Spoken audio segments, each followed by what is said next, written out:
Welcome to my channel మహా story book. అందరికీ నమస్కారం అండి. ఈరోజు మనం కథ కాకుండా ఉగాది పండుగ గురించి చెప్పుకుందాం. ఉగాది అంటే యుగానికి ఆది అంటారు. వసంత ఋతువు వచ్చేసింది.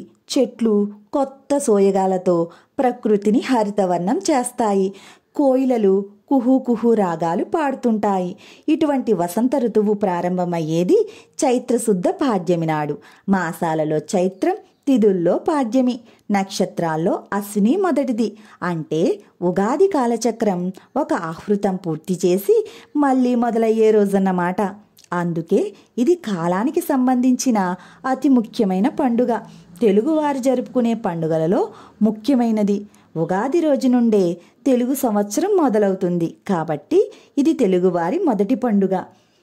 ఉగాది ముందు రోజే ఇంటిని శుభ్రం చేసుకుని పచ్చని మామిడాకులతో గుమ్మాలను అలంకరించుకుని ముంగిళ్లలో ముగ్గులు వేసుకుని ఉగాది రోజున ఉదయాన్నే లేచి తలస్నానం చేసి సాంప్రదాయమైన బట్టలను వేసుకుని ముందుగా ఉగాది పచ్చడి తింటాము. ఇక ఉగాది పచ్చడి ఈ పండుగకు మాత్రమే ప్రత్యేకమైన తినే పదార్థం. షడ్రుచుల సమ్మేళనం. తీపి, పులుపు, కారం, ఉప్పు, వగరు, చేదు, పచ్చడిగా ఉండే పదార్థం ఒక్కో భావానికి అనుభవానికి ప్రతీక.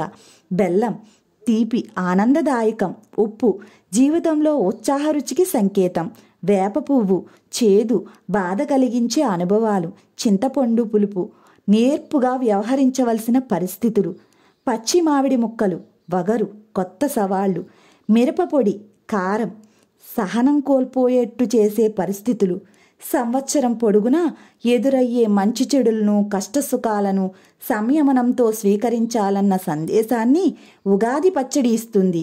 ఈ క్రోధీనామ సంవత్సరంలో అందరికీ ఆ శివపార్వతుల ఆశీస్సులు ఉండాలని కోరుకుంటూ మరోసారి ఉగాది శుభాకాంక్షలు.